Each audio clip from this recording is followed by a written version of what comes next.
aujourd'hui, on va parler sur un sujet qui nous touche, qui nous a touchés auparavant, le prix de l'essence. Mais tout d'abord, on va se présenter. Moi, c'est Samuel. Moi, c'est Arian. Alors, je vais vous l'expliquer, le phénomène qui s'est produit. Le prix du baril coûtait 113 et il a baissé à 66 alors il y a eu une diminution de 40 Pourquoi il est arrivé? C'est vu que l'offre était trop supérieure à la demande, ils ont dû baisser pour équilibrer l'équation. Mais dans le fond, les États-Unis, qui sont de grands consommateurs de pétrole, ont augmenté considérablement leur production de pétrole grâce aux nouvelles techniques d'extraction. Et le Canada aussi a augmenté sa production de pétrole grâce aux sables bitumineux qui viennent de l'Alberta.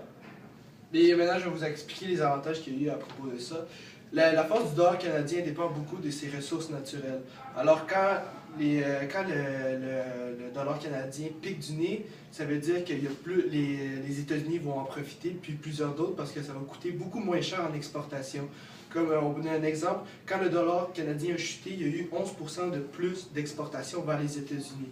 Alors, ceci fait plus d'argent pour le Canada.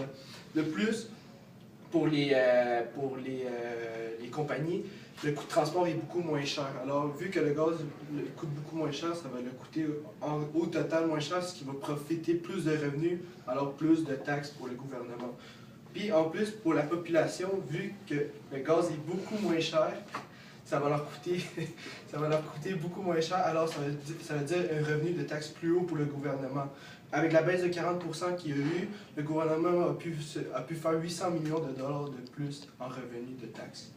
Et aussi, ça profite au Québec et à l'Ontario.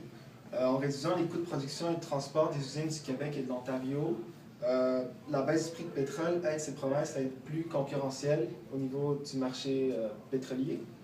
Et de même, les consommateurs qui payent moins cher pour rouler leur voiture ou pour chauffer leur maison ont beaucoup plus d'argent pour acheter d'autres biens et services, ce qui aide l'économie du pays. Alors, je vous remercie beaucoup de nous avoir écoutés, et j'espère que vous avez appris des bonnes choses. Merci. Merci.